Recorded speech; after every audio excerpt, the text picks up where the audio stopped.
Bem-vindos à aula do curso de segurança do paciente com diabetes na administração da insulina. Meu nome é Lisandro Borges, tenho doutorado na área de bioquímica toxicológica, docente na Universidade Federal do Sergipe e educador em diabetes. É um grande prazer ter você aqui com a gente. Como que nós teremos a certeza que o paciente está utilizando a caneta de insulina de maneira correta?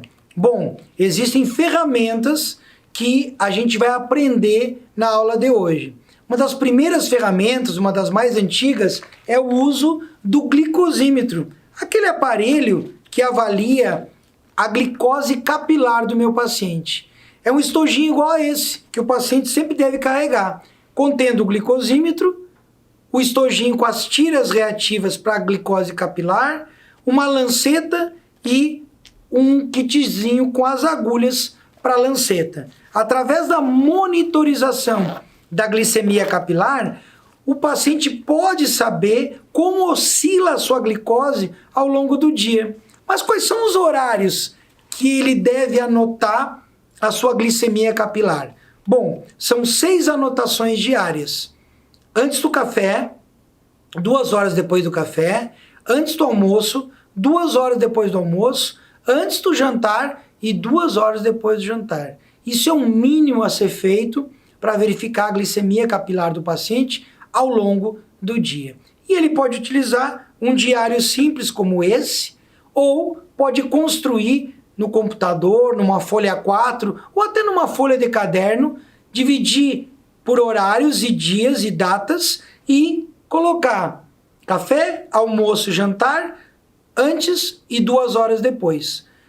Essas anotações da glicemia capilar devem ser entregues ao médico ou ao farmacêutico para que ele auxilie você e o seu paciente a avaliar como está a adesão do paciente ao tratamento com a caneta de insulina. E para a gente avaliar como que está a adesão do paciente ao tratamento com a caneta de insulina e o tratamento da diabetes em si, nosso grupo de estudo desenvolveu um jogo de memória adaptado ao tratamento da diabetes. Na verdade, são várias fotografias ilustrando problemas diários da vida do paciente que tem diabetes. E aí você pede para o paciente colocar em cima de uma mesa, sempre virado na parte contrária da fotografia, e o dever do paciente é descobrir as cartas iguais. Exatamente aquele jogo de memória que a gente brincava muito na nossa infância. Cada carta que ele acerta, ele terá que discutir sobre o que está vendo. Aqui, por exemplo, encontrando 2 cartas iguais com o valor no glicosímetro de 284. Isso refere-se à hiperglicemia. E aí você discute com o paciente qual o significado desse valor para ele. O que significa uma hiperglicemia? Como revertê-la? Uma hiperglicemia normalmente ocorre quando o paciente comeu um pouco a mais e usou uma dose de insulina menor, ou até mesmo quando ele esqueceu de aplicar corretamente a sua dose da sua caneta de insulina. Também, se o paciente retira no nosso jogo de memória um valor e uma fotografia, o número 42, indica o que para o paciente? Indica uma hipoglicemia, quando a glicose ela cai violentamente na corrente sanguínea. Isso para o paciente não é interessante, pois ele pode ter desmaios, tonturas e é caso de internação hospitalar. Discuta com o paciente como agir diante de uma hipoglicemia. Normalmente, a causa da hipoglicemia foi o excesso de insulina administrada. Ou ele aplicou a insulina na dose correta, mas comeu pouco.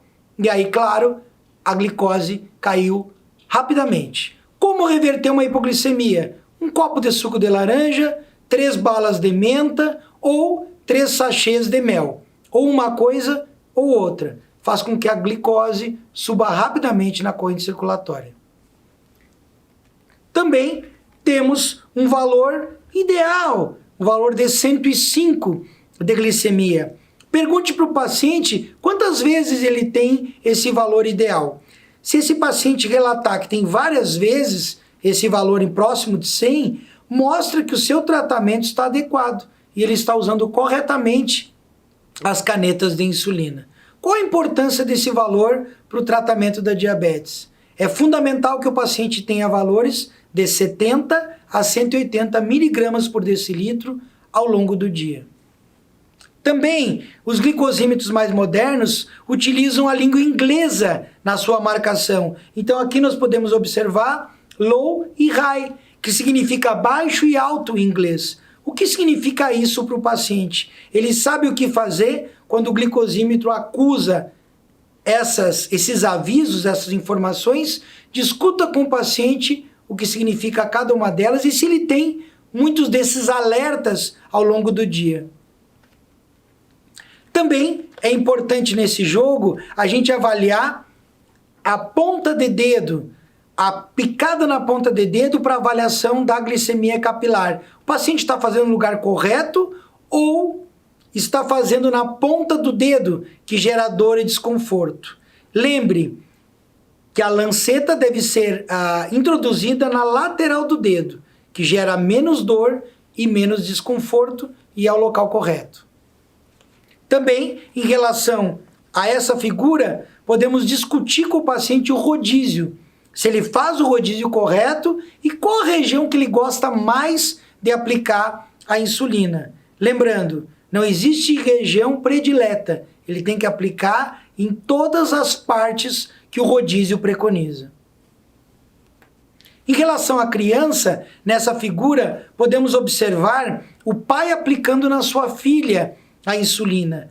Nessa figura, podemos trabalhar com a criança a sua independência, a sua motivação em relação à administração da insulina. E também podemos julgar se a aplicação está sendo feita correta ou não, para ver se o seu paciente está aplicando corretamente no ângulo de 90 graus. Em relação ao bullying na escola, podemos trabalhar essa figura. A criança que tem diabetes, o adolescente que tem diabetes e frequenta a universidade ou os bancos escolares. Será que ela sofre preconceito por ter diabetes? Ou os colegas aceitam e lhe ajudam, por exemplo, num caso de hipoglicemia? Converse com o seu paciente sobre essa situação. E se ele já passou por isso e quantas vezes?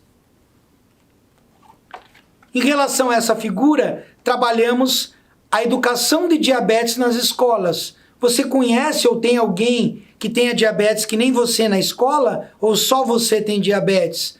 Como é a sua relação com os outros colegas? Você é discriminado ou você é aceito e compreendido pelos colegas? A diabetes na escola é fundamental para um bom tratamento e adesão do paciente com diabetes. Esse jogo de memória foi desenvolvido pelo nosso grupo de estudos no LABIC, na Universidade Federal do Sergipe, e tem dado excelentes resultados, principalmente no consultório farmacêutico, onde trabalhamos com diferentes tipos de paciente. A linguagem visual é uma linguagem que aproxima o educador de diabetes e o seu paciente, e faz com que o paciente revele problemas que numa conversa informal ele não revelaria. Na aula de hoje a gente aprendeu como avaliar se o paciente está usando adequadamente a caneta de insulina. Existem várias ferramentas que podem ser utilizadas para verificar se realmente a pessoa está usando de maneira correta ou não. Caso ela não esteja usando corretamente, se corrige através de várias ferramentas, como por exemplo, o jogo de memória, instituindo então figuras para que o paciente discuta sobre problemas que ele pode ter em relação ao seu tratamento. Parabéns para você que assistiu os vídeos até agora e está completamente capacitado para cuidar do paciente que utiliza a caneta de insulina ou que vive com diabetes. Lembrando sempre, a educação em diabetes não faz parte do tratamento. A educação em diabetes, ela é o tratamento. Um grande abraço e fiquem bem.